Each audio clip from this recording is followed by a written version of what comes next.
I think we have a couple more that are joining in. So I will just go through really quick. Thank you everybody for coming. I apologize, last week we had some technical difficulties, so we are going to wrap the content for webinar 3 and webinar 4 together. So we have a full agenda, so I will go ahead and jump right into it.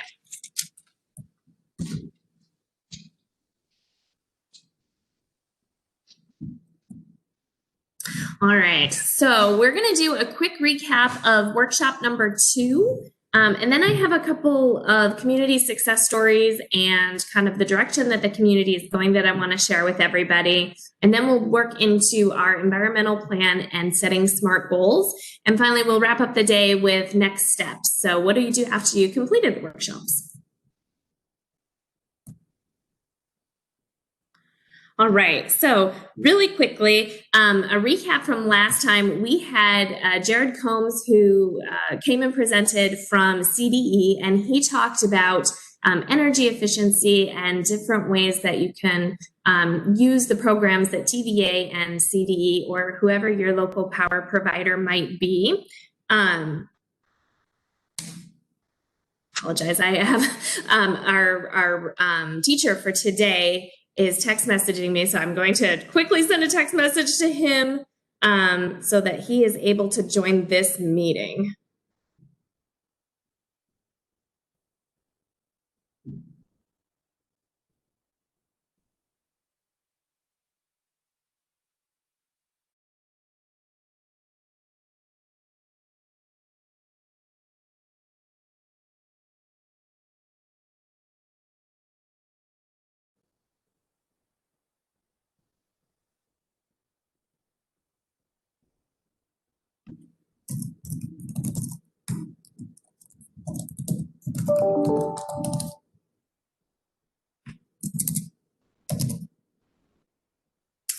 And he's actually going to help us. He's going to go through, he works for Florum, which is one of our local companies. And he's going to go through and help us learn how to prepare a environmental plan that sets SMART goals. So I apologize. He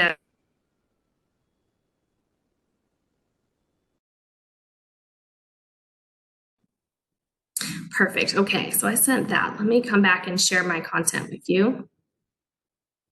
Apologies, everyone. All right. All right, back to where we were on a recap. So Jared Combs came and explained the programs that TVA has. If anybody's interested, if you need his contact information, or if you want to know who you would contact at your local power provider, please let me know. I'm happy to share that with you. We also discussed by county recycling, things that they do allow and some constraints that they have on being able to, they can't pick up anymore, but you can take it to the convenience centers. There's also a lot of other ways to recycle. So just depending on what your recycling stream might look like, I can help you build a plan of what that would be in your office atmosphere. And then finally, reducing waste. So the homework from last time was to look at what kind of waste you have in your office environment. So we talked about creating a waste list, and we discussed the 3 different kinds of waste. So we have solid waste, we have utility waste, and then we had production and employee time waste. So we kind of went through different examples of each of those, and I hope everybody had a chance to look through the notes and then kind of apply it to your own situation and see what kind of waste you have in your organization. I also hope you took a time to ask some other employees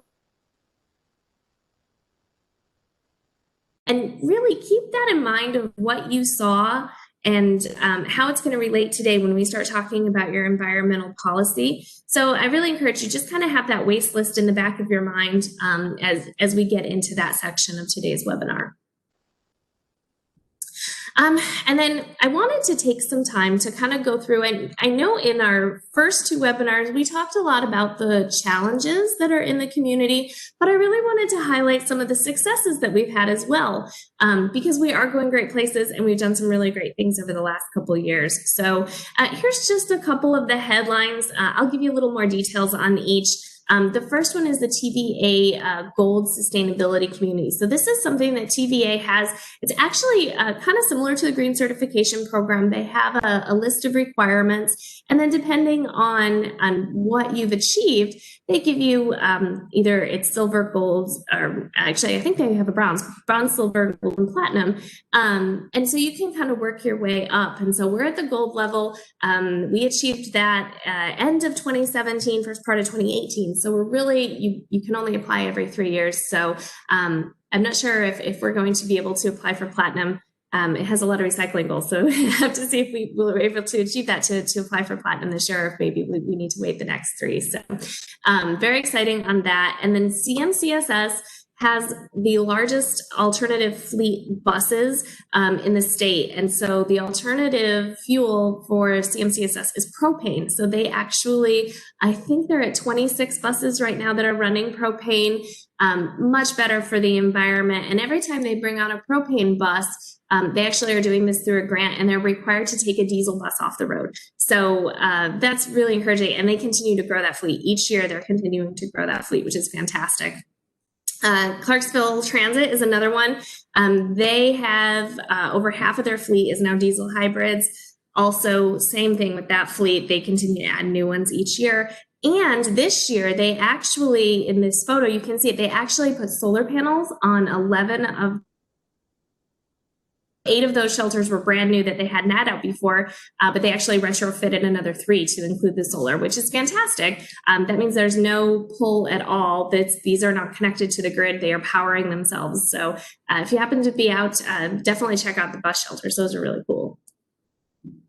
Some other things. Over the last 3 years, unfortunately, in 2020, we did not have the Great American Cleanup, but the 3 years prior, we had averaged over 500 volunteers at each year's Great American Cleanup. And so this is held, usually it's about the middle of April, and it's one Saturday, and organizations come together, residents, everyone volunteers for about 4 hours on a Saturday morning, and we clean up various locations throughout the community. So it's been fantastic to have that many people involved, and hopefully in 2021 we'll be able to hold this event again.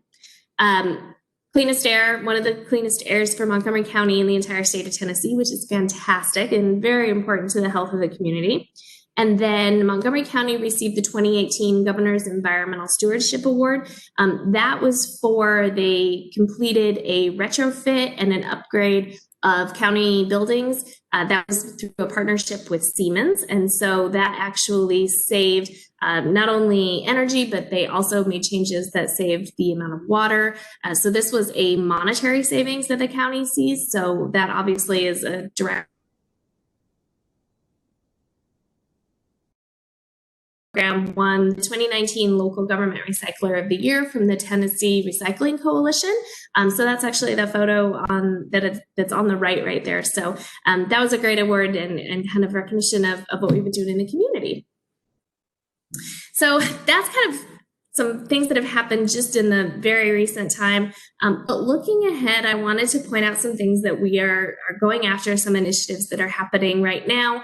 Unfortunately, 2020 has kind of slowed us down on some of these, but I really anticipate it's actually made them more resilient. We've gone back and looked at things. So I think going into 2021, we're going to have even more things that the community can get involved in.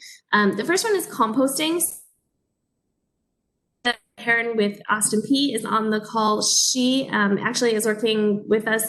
What we're trying to do is get a pilot program set up for composting. There is a local company called the Compost Company that's on Ashland City Road. And right now they're going down to Nashville, but they don't have any customers here in Clarksville. So we're hoping to change that.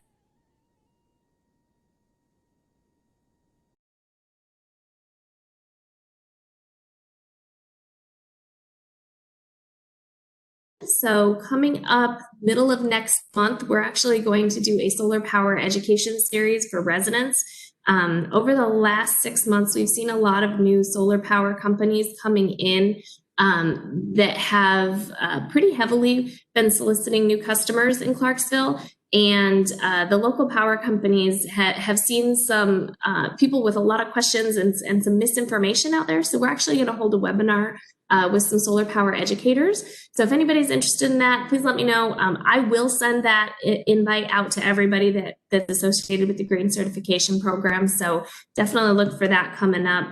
Earth Day events this year was supposed to be the first Earth Day event for Clarksville. Unfortunately, we need to hold that off until 2021, but very excited to have that event. And we're thinking of possibly combining it with the 2021 Queen City Road Race. So watch for that. Recycling expansion, like I mentioned, by county has stopped picking up at organizations, but we are looking at some things through the Green Certification Program and a partnership with the city and county that maybe we can put a pilot program in place starting with the city and county and roll that out eventually to businesses for pickup service again. So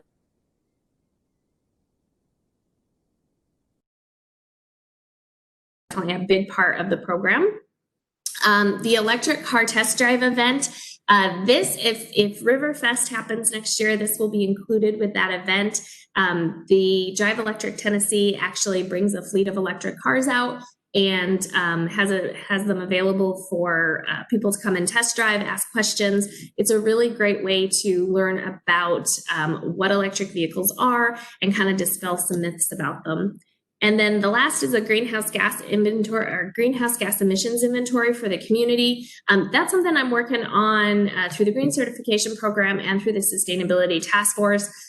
It's just a baseline for our community. We haven't done one yet for the entire area. So if you're interested in that, please let me know. I'm always looking for help. So if anybody's interested in getting involved in any of these, let me know. I would love to have additional people involved. So it's just an idea of kind of what's going on in the community. If you ever have any questions or want to know things that are happening, please let me know. I'm happy to share any of the plans that the city, the county, by county, or even any of the organizations have going on. So with that, that's all I had for this beginning part of the webinar, and I'm actually going to turn the time over to Don Haynes. He is with Florum USA, which is a tile manufacturer out in the industrial park. And so, Don, I will be happy to move the slides for you if you want to go ahead and get started.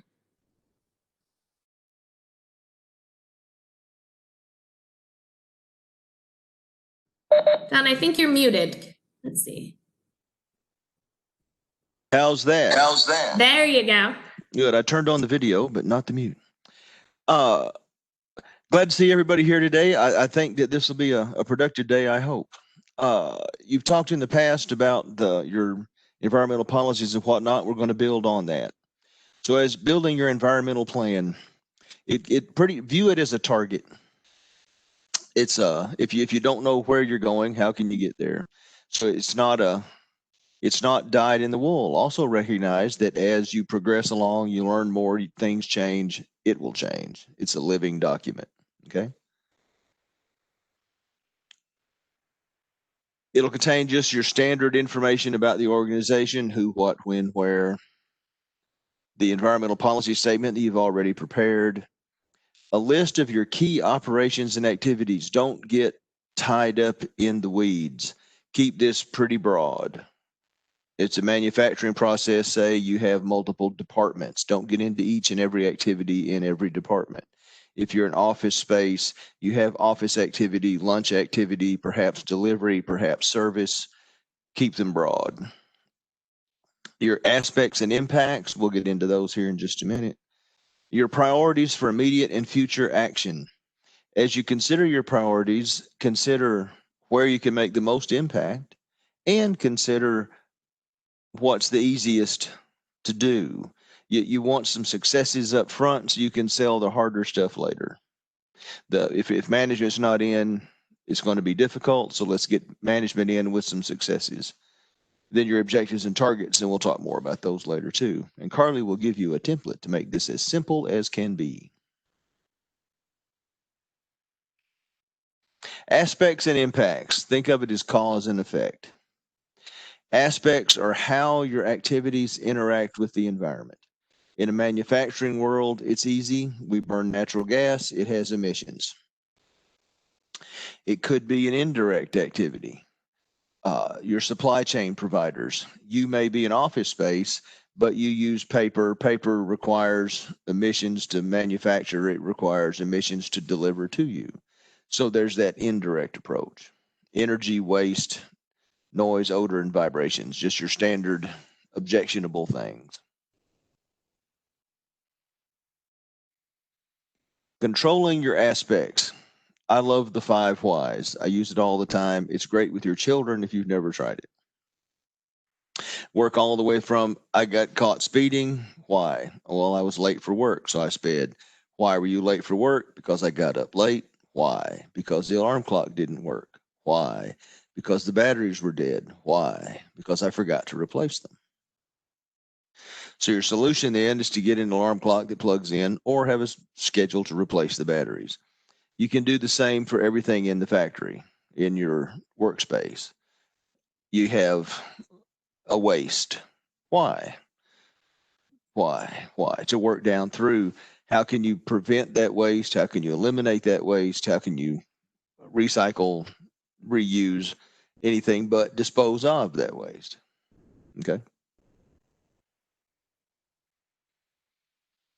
So impacts are what your activities, your aspects do to the environment. Using electricity adds air pollution because TVA has to burn coal.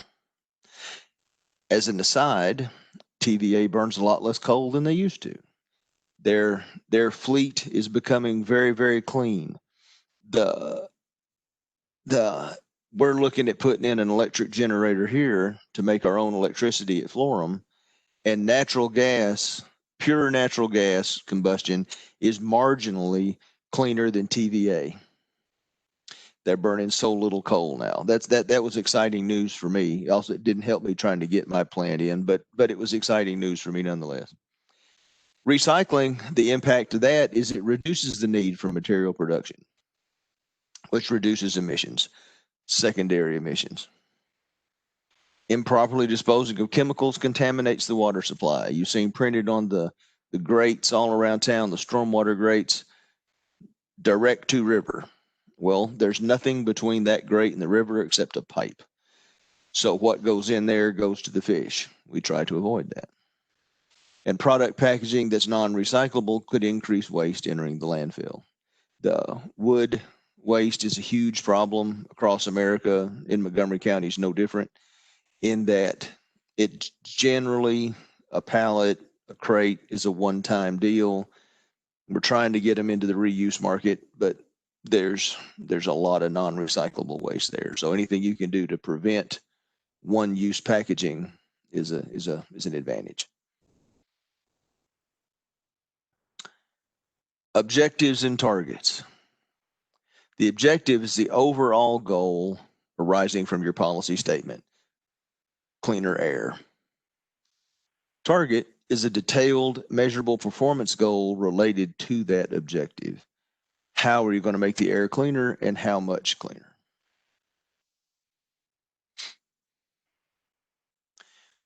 So you have tools at your disposal. You don't have to create this from whole cloth. When you set your objectives, you have your environmental policy, your aspects and impacts, the ability to control. That we cannot take the Miss America approach and solve world hunger because we cannot control that. That's too big.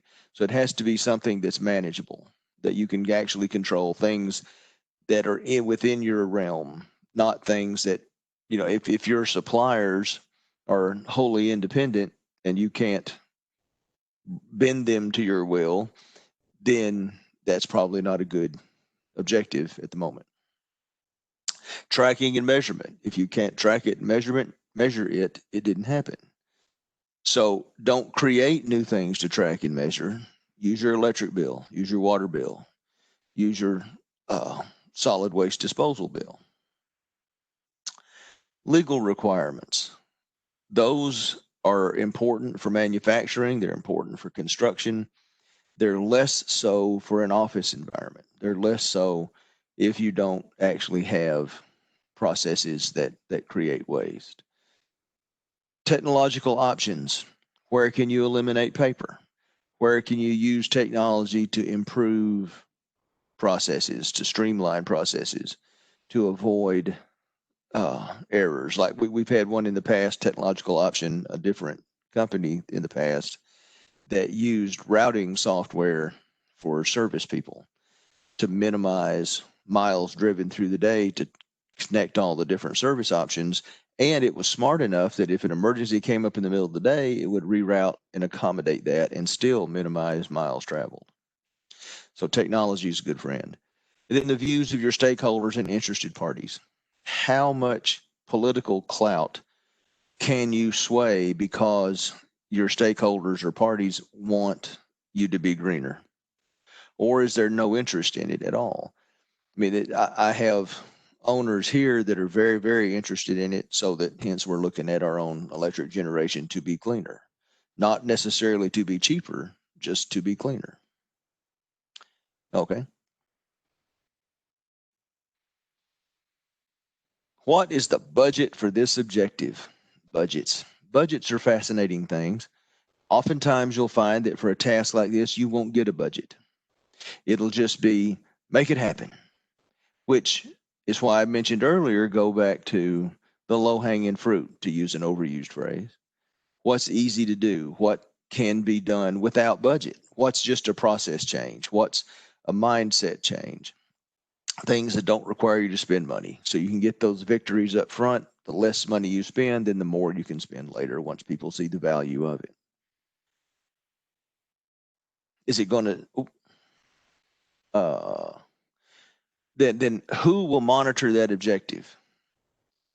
How much and how much time will it require? Because if nobody's responsible, it won't happen. So it has to be someone's task, probably yours, to look at the data, to look at the baseline that you've gotten from your previous, say, electric bill, and then you see that it's gone down after you made your changes. Well, you have to document that to prove that it occurred. Okay. And everybody's been to management training. SMART goals that have to be specific, measurable, attainable, relevant, and timely. You can't have the Miss America goal of solve world hunger. You have to have the goal of grow more food. Something much more specific, something very measurable. And to be measurable, you have to know your emission, your baseline today, and then monitor that over time to see that it goes up or down. It has to be attainable.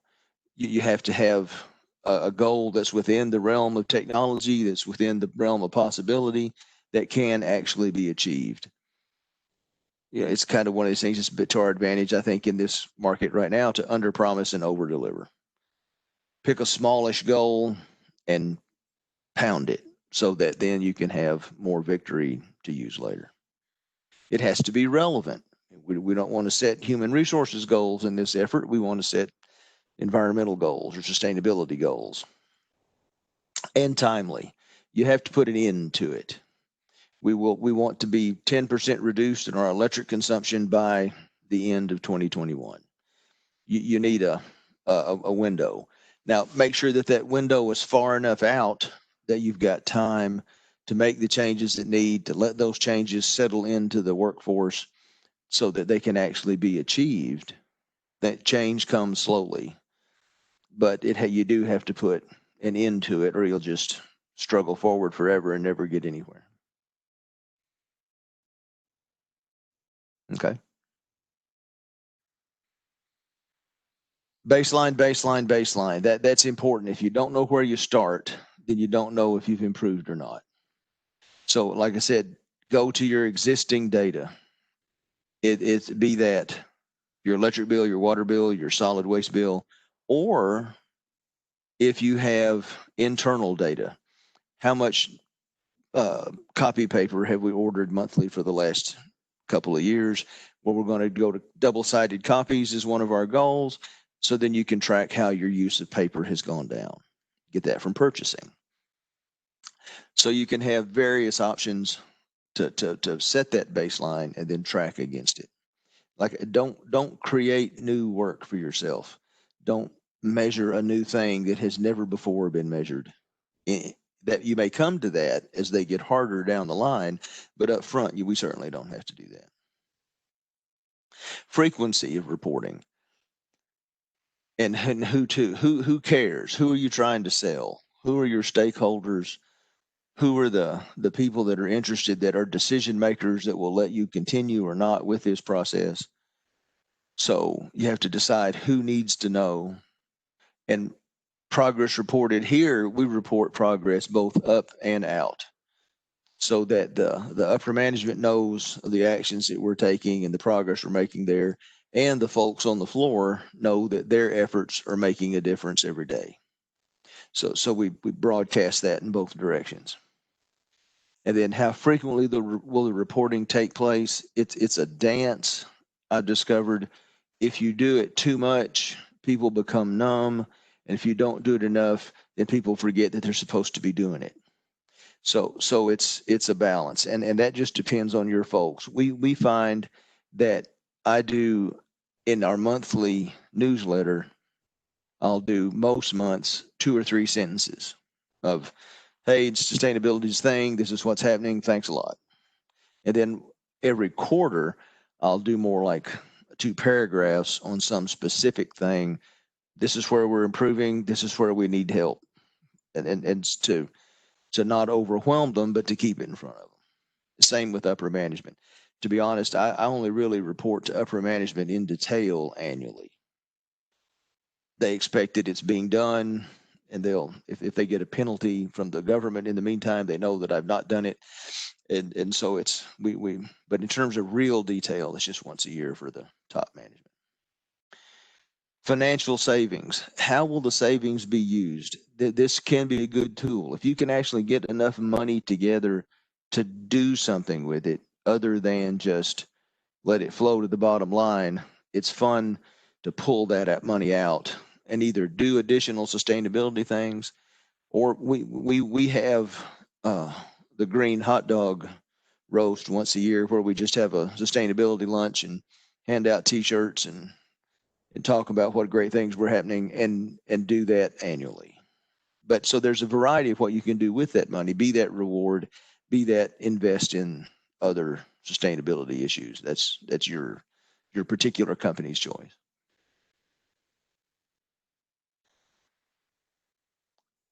Targets. I like yearly targets in that you don't get lost in the weeds that way. But the problem with yearly targets is what we talked about just a second ago. You take your eye off the prize because it's been too infrequent. So you have your big target be a year, but track it consistently. And also you need to review your targets when personnel changes are made. When the champion for the program leaves, there has to be a change management program in place to pick it up so that it will continue. One of the models that we use for this whole program is the ISO 14001 certification for environmental management systems. You don't have to become certified, but that's kind of the vision that we have for the program, and change management is part of that. So when John, who's in charge, leaves, how does that get handed off? What's the procedure for that? And then when your policy is updated, as things change, as your processes change, as your goals change, as you have success in the sustainability arena, your environmental policy will change. So you need to reflect that in your targets. When budgets change, as everyone may or may not be aware, we are currently in the time of the coronavirus, and that has adversely impacted a lot of budgets in that money is tight in many places.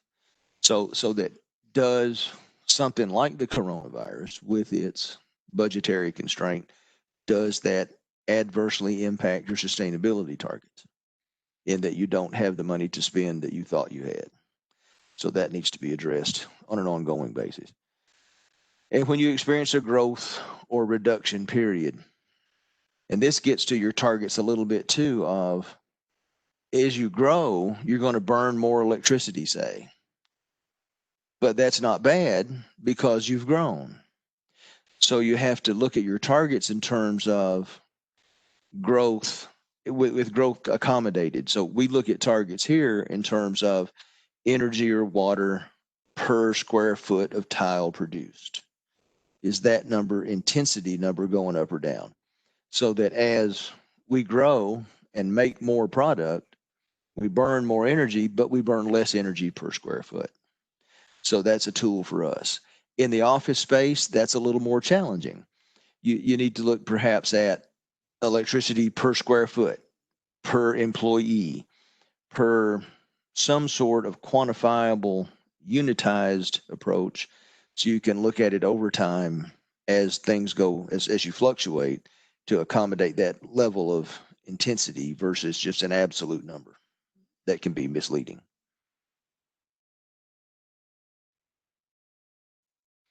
Examples. Increase your solid waste diversion. So achieve 40% diversion rate for all solid waste by December 2021. So that's specific, it's measurable, we'll assume it's attainable, it's relevant, and it's timely. It has all of the components of a good goal. Reduce energy consumption. Reduce energy consumption by 15% by December 2020 based on the 16-17 baseline. That's again, it meets all those criteria. And with both of these, to give some consideration to language in there, I would add for growth or for reduction, to look at an intensity version as opposed to an absolute version. Though for explanation, I'm getting off in the weeds here, but that's the as things, especially with Corona here, things have changed wildly in terms of companies' capacities, and we need to accommodate that. Okay. Employee involvement. You cannot do this alone. The whole company, your employees are critical to the success of this effort. You need to get buy-in from the folks on the floor. They need to own it. The folks around here, I think, have done a pretty good job of, they see the value in it for the company, for the planet, for themselves, and so they pursue it. And you've got to sell it down to that degree. Are there employees who can help set the objectives and targets? Yes, there are, because management, being remote from the floor by and large, doesn't really know what happens there in terms of the nitty-gritty detail. What I discovered even was that, well, the trash went away with a guy in a forklift. And then as we followed that along, well, things were happening that we've tidied up and controlled now and have a better grip on than we did 5 years ago. So it's talk to the people that actually do the work. It's of great value. How will you communicate the objectives and targets? We use it here, for example, 2 ways. One is the monthly newsletter, and the other is we have an annual day of training during one of our shutdowns where everyone in the company comes through for a full day of refresher training for everything from OSHA to HR to sexual harassment to pick a topic, and sustainability becomes part of that day. And how do you keep your employees engaged? It's chat them up, talk it up big, and then like we have the once a year thing with the green t-shirts and hot dogs. So it's keep them motivated, keep them communicate. It's difficult to talk too much. Okay. All right, now creating the plan. Carly will send you a template to make this simpler. And if you submitted your policy, it'll be included in that template, and she'll have examples. And then the template, it's a guide. You don't have to fill it out example. If you have a very unique situation, if you have a unique way of viewing it, then use your approach, but note that the template contains information that needs to be included in your plan.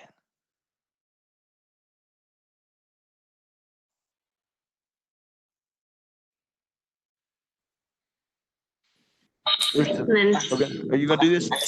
I was gonna say, if you want, I'll take over from here if you want. I'm good. Awesome. Well, thank you, Don. I appreciate it. I appreciate you taking the time to come on with us. It's fantastic to have your insight as you live it every day. So this is great. And yeah, thank you. All right. See you soon. Okay. Hi, Don. Awesome, everybody. So yeah, Don gave some great information. And like I said, he really does. He lives it every day. Florem is one of the absolute best companies we have out in the industrial park as far as what they do for the environment. They've won numerous awards. They actually just won an award from the Green Certification Program this year. So yeah, if you ever want any more information on our local organizations, let me know. I'm happy to brag about all of them. So one of the things that Don talked about a couple times there was he mentioned low-hanging fruit and starting with successes. So really, I wanted to take a minute to go over some of the best ways that you can begin on a small scale, and understanding that many of you have probably already done these. And so just if you're ready to move past these and you want to go to the next steps, please let me know. I'm happy to give you ideas of where you can go once you've kind of gone past this. Or if maybe you have some capital that your organization has and you're kind of trying to decide what the best return on investment would be, let me know. I can definitely help with that as well. But wanted to stay kind of basic in this area. So first one, converting to LEDs. So this is the number one best thing you can do if you do not already have LEDs in your facility. A lot of times kind of the upfront cost will be a shock if you want to do the entire facility. If that is, then just go ahead and convert to LEDs as the bulbs burn out. But definitely, if you do have a bulb burn out, switch over to LEDs. This is your best way to get your return on investment. The other thing that I always say to start with organizations, and a great way to get your employees engaged right in the beginning, is to start a lights out campaign. And I actually have the template for stickers that you can print out and put on your light switches. It's essentially just a reminder as employees are walking out of the room to turn the light off behind them. Really important to keeping your energy use lower, ensuring that lights are all off at the end of the day, but also just ensuring that they turn off the lights when they're leaving the room. A lot of times an employee will get up and they think, I'm just going to run to the copy machine. Well, that's only 30 seconds. I'm not going to turn the light off. Well, ends up they get to the copy machine and they realize they need to go talk to another employee about something. They end up not coming back for 5 or 10 minutes. So that's 5 or 10 minutes of energy loss that didn't need to happen. So definitely, if you need any information on how to start that campaign, but it's a great way to get the employees started with it. You can also make it a bit of a competition as well. And if you wanted to go even a step further, if you wanted to put a little bit of money into it, you could also buy room occupancy sensors that you can actually convert an existing light switch into an occupancy sensor. So there's a couple different ways on that one. Third one is the thermostat changes. So I know these numbers look extreme. I know there seems like you can't possibly get the thermostats to these numbers without the employees doing an all-out revolt.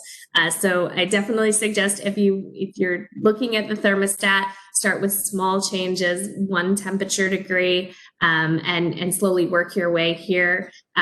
Over time, they will not notice the change. If you go from 70 in the summer to 78 in one day, they are definitely going to notice that change.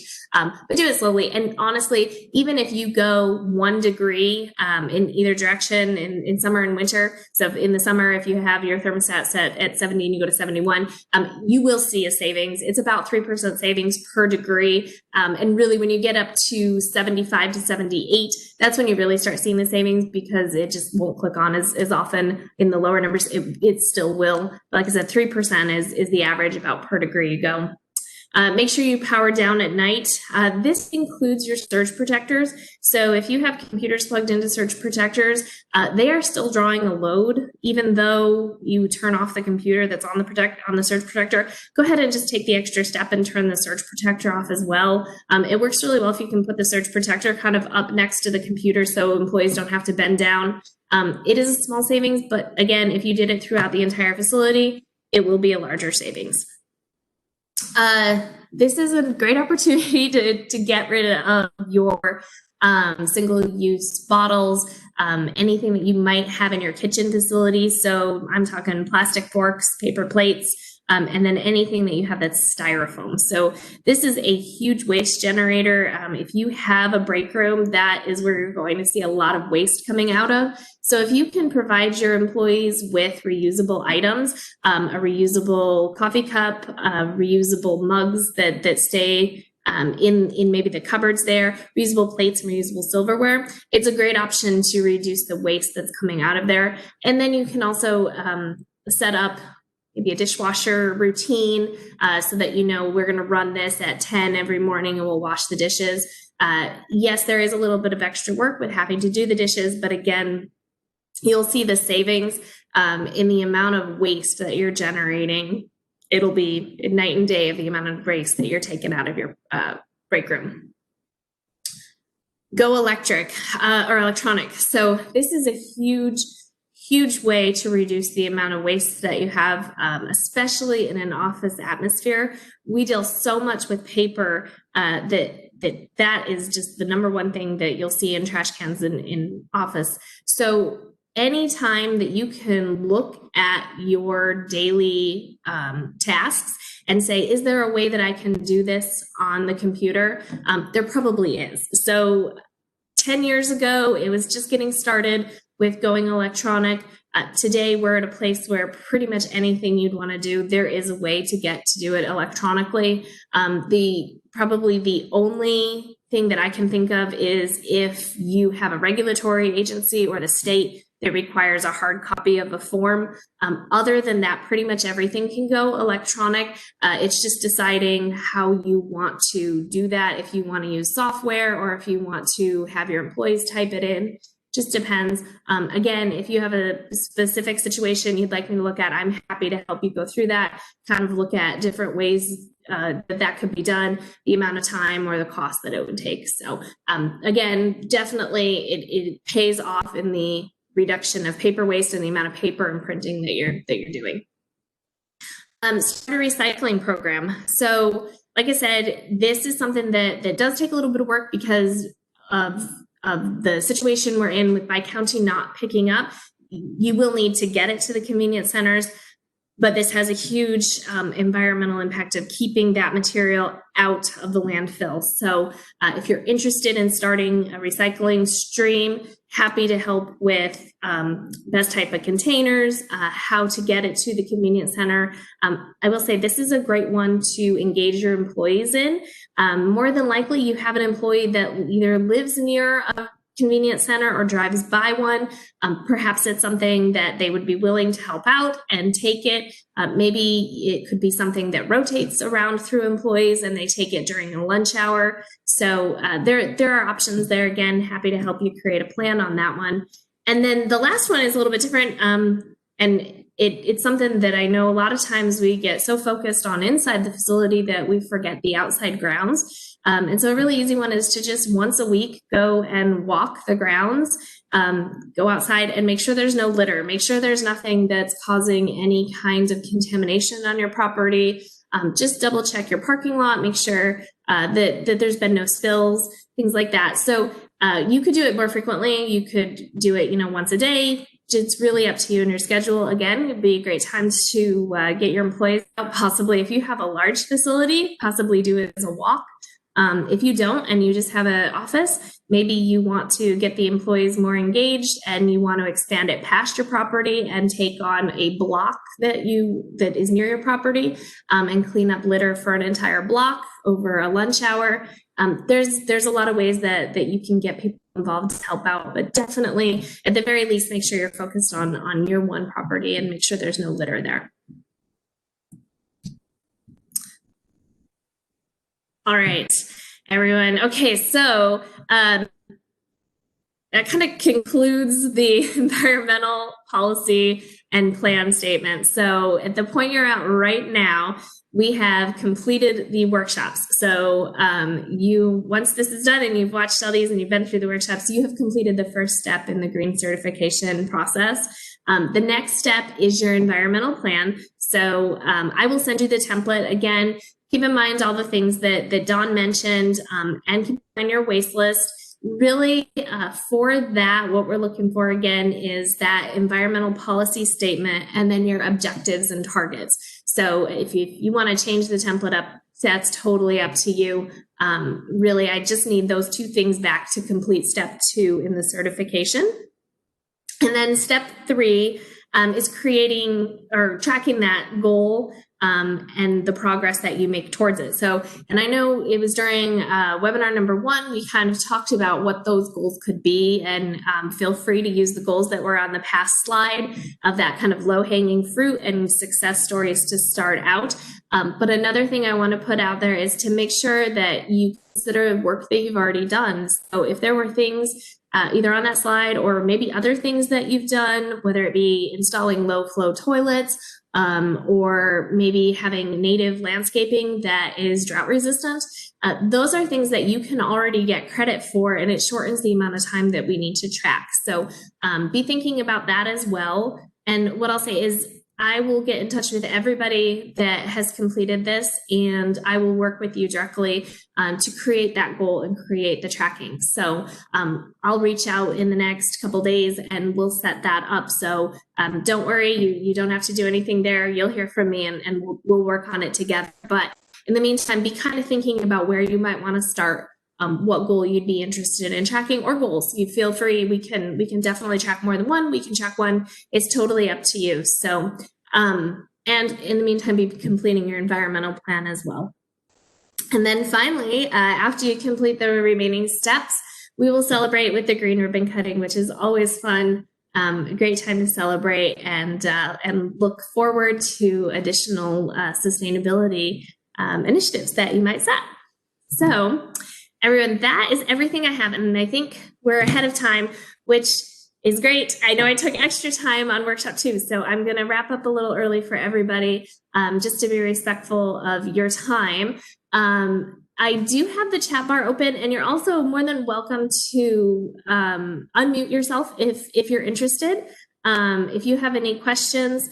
Otherwise, I would be more than happy to coordinate with all of you offline and get your goals set up. If anybody has questions on the environmental plan, please reach out.